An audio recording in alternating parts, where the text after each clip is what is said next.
The world would think I was official No Limit artist, and that was a possibility at the time. But with P having distribution with Priority, him and C-Lo having the connection, being two label heads, they was networking together while we was at the camp, you know, morphing our records, and just the right place at the right time. The Body Movement soundtrack was coming out. I was working on my solo joint. He was doing his thing, Lay Low and everybody around. So everybody contributed. I was up for bat being the third member. So we started working on a Young Bleed solo album. And that song came out and became #1 in the city off the count, self-titled album. So of course PP got a whim of that. Strength of Masterpiece. So I never signed with No Limit. But they all C-Lo Records and No Limit Records brokered the deal into Priority. So Master P really kind of picked you up and looked out for you. Yeah, basically. Absolutely that. Yeah. So how did he hear about you? Was it just through Priority? Loc is just like you and Savage owning two companies and y'all doing stuff like this. And you know, we didn't have podcasts at the time, but in the form of networking. You see what I'm saying? So while y'all, obviously when y'all riding or whatever, what you got cracking, what I got cracking, and he liked that record. I wasn't there when that took place. I just got the phone calls. I'm like, P liked this record, want to do a remix. So that's how I still was working a day job. You see what I'm saying? Yeah.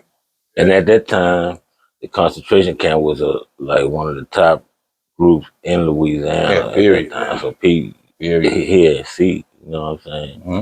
That's what I'm saying. Then they moved to Baton Rouge. So yeah, you know, and then, you know, even before, you know, all they beginnings, man, we, you know, in Louisiana, we used to be on the road at certain clubs together, you know, back then. So we always kind of knew what X was out there already in a way. Right.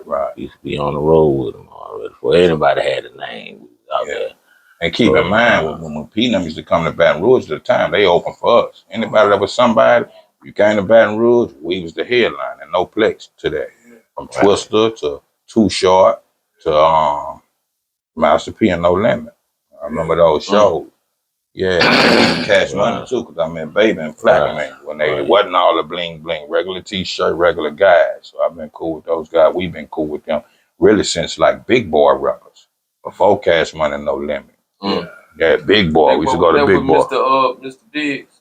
Not if you're talking about Mr. Biggs out of Alabama, not him, but Fiend, Mystical, Tim Smooth was kind of a part of it. Precise, the producer, Black Menace, and the Ghetto Twins. Oh no, I remember when y'all remember when Mystical was on Big Boy? Yeah, he come off of Big Boy and took them. Mystical went from Big Boy to Jive, then Jive to No Limit.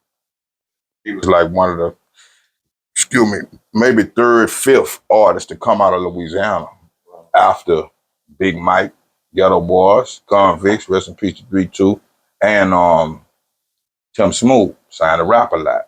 You know what I mean? Bust Down, because he went to Luke Skywalker record. So